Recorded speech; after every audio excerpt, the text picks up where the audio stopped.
clearly delineated in the pastoral epistles in the New Testament.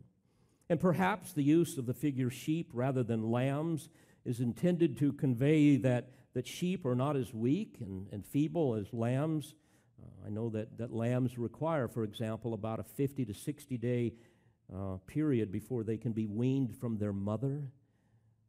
But the mature sheep must depend upon the shepherd to protect them and nourish them by bringing them into pastures that can sustain them so that they, along with the lambs that they are feeding, will not perish.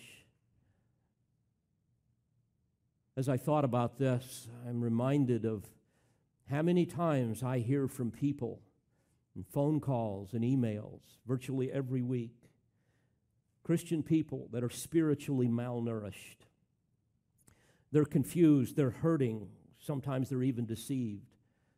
Sometimes they're frightened.